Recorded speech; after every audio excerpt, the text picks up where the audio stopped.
Good morning, YouTube. Since a lot of you seem to have an interest in the finances and the business side of how I'm running my YouTube channel, I thought I'd do a little bit of an experiment, and I'm gonna bring you along and we're gonna go meet with my investor. We're gonna go have a chat with him, hopefully figure out some ways to improve my channel and give you guys some insights into what it's like when you work with an investor who's kind of a mentor. Can't stop, won't stop.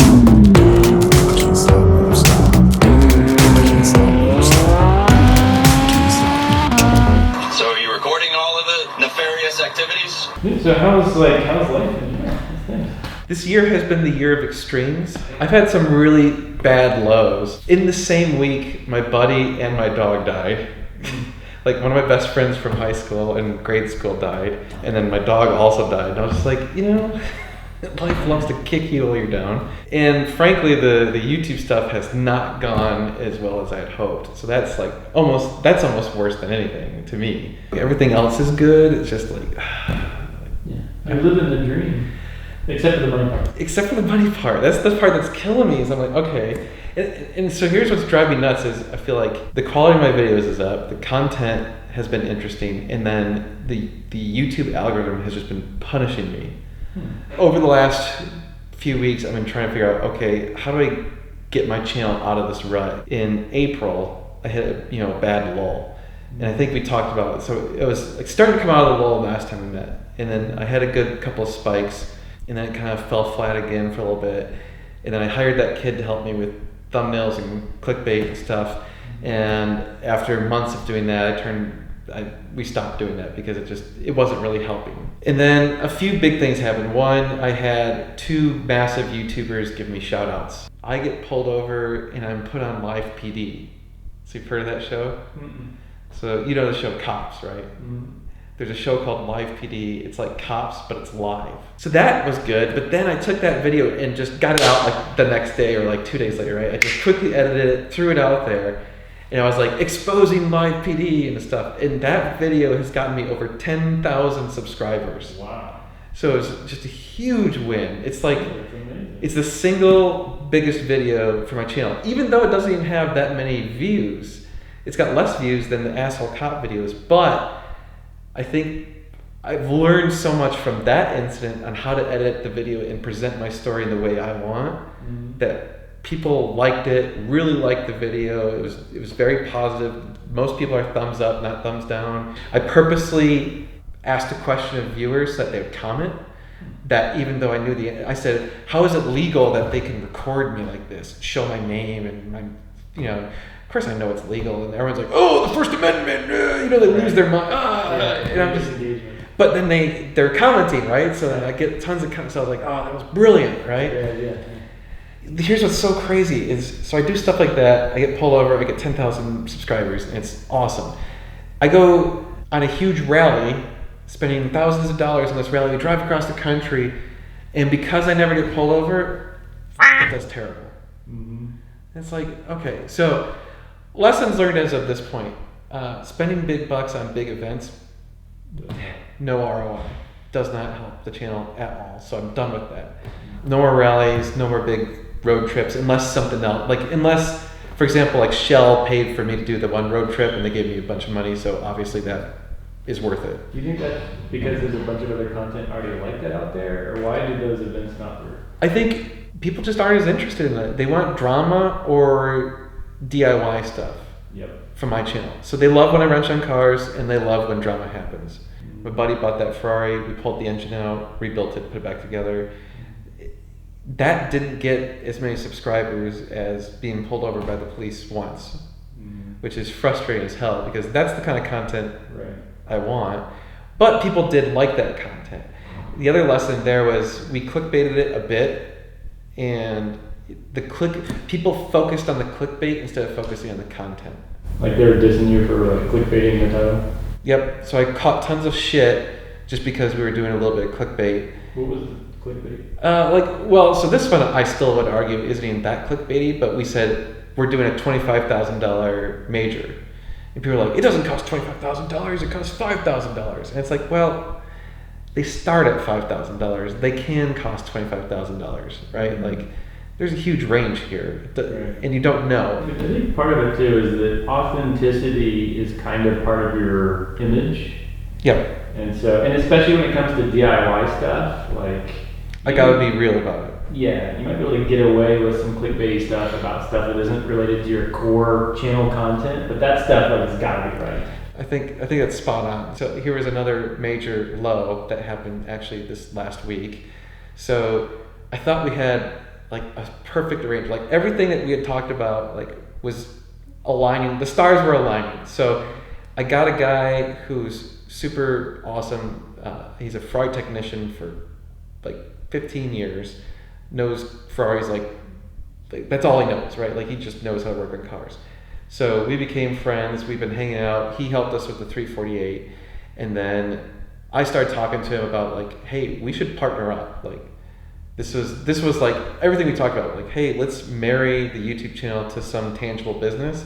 Here it is. We can actually work on cars and film that, and it would be like a infinite supply of DIY content, right? Although it's not really DIY at that point, it's professional content, but still people find it very interesting. My dialogue with this guy, his name's Josh. Josh and I have this dialogue that's hilarious because we're just always giving each other shit. So it's perfect, right? And then at the same time this happened, a buddy of mine who I've befriended, who is actually a viewer of the channel, go to his house. I start talking to him about how like, you know, we just did this 348. I'm trying to figure out what to do next. I was actually looking at buying a like used Ferrari that's beat up to redo, and he's like, "Tell me about that." I'm like, "Well, I thought about buying a Testarossa," and he's like, "Well, I'll buy the Testarossa." I'm like, "Really? All right." And he's like, "Yeah, I'll buy it. You guys fix it up, and then we'll sell it, and we'll all split the profits." I'm like, "Perfect. That was part of my business plan from the start. Like, holy shit, this is gonna happen." So we did. We found a Testarossa. We buy it. We drive all the way to Florida in a big road trip. People are like, "Holy shit, you guys bought a Testarossa. You're gonna do an engine out on a Testarossa. It's gonna be amazing," and all this shit. Bring it home. Put it in Josh's shop. Everything's looking like great. We've got this figured out. I start working on the Testarossa. I start filming it. I do a couple of videos on it. I get the engine to where it's just about to be pulled out. And then all of a sudden, the guy who owns Josh's shop says, "I can't film there anymore." Why? Just because he's a dick? And he's not a dick. The guy has his shop and he also has a collection of cars. And he basically said, "Josh, you can work in my shop for free and use it to make money and whatever, but you got to take care of my cars." Josh had not been fixing the guy's cars because he had been helping me so much. I can't fault the guy. Like he's caring about his ass, not my ass. Right. So your filming project is getting in the way of his deal. Right. So that, of course, threw the whole Testarossa thing in limbo. I have nowhere to work on it, so Todd, the guy who bought it, is just like, screw it, let's just have Josh finish the car so it'll be done, and we can kind of reassess and look at doing something again in the future. So wait, why is it hard to find a place to work on the car? Could you use your garage? Not to do an engine out, because Do you need like specialized equipment? I need a two-post lift that can lift the car high enough to get the engine out. And my garage ceiling is only an 8.5 foot ceiling, so I can't get the car high enough. So at this point, that whole project's on hold. Or Until you find home space. the project's probably dead because, like I said, Todd just paid Josh to just do the major. Totally bummed me out because I'm like, that was the plan, is like to buy these older cars, Yeah. do majors on them or fix them up, and then sell them for a little bit of a profit. So I get the profit plus all the video stuff. Totally. And so I was like, finally I was gonna be able to prove my entire theory on this. And then it just, so that's kind of where I'm at today, is like, the YouTube revenue sucks. The view count is not where it needs to be. The growth stalled, but then kind of picked back up. How But many subscribers do you have now? 41,000. So the good news is that means it's more than doubled this year already, so that's good. The bad news is I was hoping it would do more than double. I was hoping to be somewhere around like 60 to 70,000 at this point in the year, hoping to hit 100 by the end of the year, but it's definitely not going to, obviously. And the other downside is the math is not looking positive for the entire duration of our agreement. So I think the YouTube channel, if it only doubles next year, I'm only at 80,000 next year, it won't be able to sustain itself. So it needs to more than double next year. Yep. So that's what's concerning me. Is like, how do I get this thing to really grow fast in the next X number of months? Do you think the subscribers that you got from the police video convert? I mean, like, if you're, do those people watch the DIY content? To a reasonable degree, yes. Because, you know, ultimately, yeah, you see one cool cop video that, you know, has a bunch of drama or whatever, but you don't subscribe unless you go watch some of the other videos on that channel, and then you say, oh, that sounds interesting, right? Right. What about the affiliate revenue from the ceramic stuff? Yeah, that's slowly coming down. I probably need to do some more videos targeting that to bring it back up. It's fascinating because a lot of that traffic was still just coming off of SEO. It wasn't from the videos themselves, right? It was just SEO traffic. I don't know if Google's SEO stuff is not ranking my site as much. Yeah, you've changed your algorithm a few times this year. Yeah, probably in April, I'm sure. I think there was one in April. Yeah. The Corvette's an interesting situation. Would it make sense to financially keep the Corvette, continue renting it, but then do some DIY stuff on it? Mm-hmm. Because the appeal of a Corvette is much larger. So that was something I've thought. Is it a supercar? Questionably. I want to suggest that you figure out a formula and then put a lot of chips on that concept. Like, do you want to be like, I guess, like, I'm thinking about this from like a branding perspective. There's the idea of investing in a brand and leveraging a brand. And so when you invest in a brand, you do things that make the brand stronger. And when you leverage a brand, you do things that get you more short-term gains, like more money or more subscribers, but at the expense of the brand. And Right. so, like, if your brand, and you know, I think you've been doing a lot of experimentation and trying to figure out what exactly it is, and you're still doing experimentation, that's great, but at some point, you can't just experiment until, like, the money runs out. At some point, you've got to be like, all right, this is the best shot we have, and we're going to make it or break it on this one concept. Yeah. And so and I don't know the answer, but is doing a Corvette Helpful. leveraging the brand, or is it investing in the brand? At the moment, it would. I don't even know if it would be either. It's just a throwing something against the wall. Right. Because the problem is, I don't know if my audience will translate into appreciating working on a Corvette or not. I guess, what do we know? Do we know for sure that the technical, I don't know if this is the right word for it, but technical intrigue, is technical intrigue what you're selling? Like, is that your... I think it's a substantial part of it. But the question, I wish I could, like, see how many people watch my channel purely for DIY versus how many... Because here's the other You thing. can ask them too. We can Yeah, do I some could do a market poll. research. Yeah, I should do a poll. Like, why do you actually watch my channel? The unspoken thing is people watch the channel because of me, right? So, like, or I should say, they subscribe because of me. Yep. So no one's gonna watch the channel and say, I hate that guy, and then be like, subscribe. Yep. So it doesn't matter how good of DIY I am. If I irk you, you're not gonna watch my shit. Yep. So It's much easier to figure out how to do something the best you can if you first understand what that thing is that you're trying to do. What do we know? Does it make sense to do some market research first, where we either poll or talk to your viewers, or do you know enough to know that, like, yes, technical intrigue content is what they want? I mean, they want it to be flavored with some entertainment value. It's yeah, but here's your the personality or like whatever. But the strangest thing about that is you think that the DIY stuff is what everyone wants, and that's what a lot of people were saying. What was also fascinating is, so we do the engine out in the 348, and then I start working on the Testarossa, and the number of people watching the Testarossa videos was really low for that type of video for me. And I was like, why isn't people watching this? And people were like, what the hell happened with the Testarossa?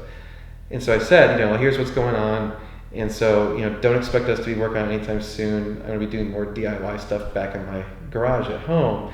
And a bunch of people say, good, we love the home garage stuff. Like, they didn't want to see a pro doing it. They wanted to see me doing it. The formula right there is kind of educational with the entertainment, because the home stuff is arguably not as educational. It also just feels more attainable, maybe? Yeah, maybe that's what it is. Maybe it's, I can do that in my garage if he can do it in his garage. Totally. Maybe that makes the DIY content more palatable. Yeah. Because it feels like more attainable. If I were to say, okay, DIY content is the core of this channel, that brings up, like, I can already see two problems. One is just all the DIY content is always, it's a little bit tricky because you gotta arrange having the car and the parts and the cost for that and whose car is it and whatever. Then it also is questionable of, does that help the secondary idea of trying to build up a buyer's market for these things? But I guess maybe you can spin it into that. I think so. You are building the brand of making supercar ownership and maintenance accessible to the everyman. You're the reason why people believe they can own a Ferrari, whereas before they didn't believe they even could. So that, I think, right there actually just inspired me in my mind what the channel is. The channel is supercar ownership experience, soup to nuts. Yeah. And that's the content that people gravitate towards when they're in the market for a supercar. Yeah. That they don't feel comfortable with. And that's why it lends itself so naturally to, if you establish you're the brand that makes people comfortable with supercar ownership, and you also provide a mechanism for them to trade supercars.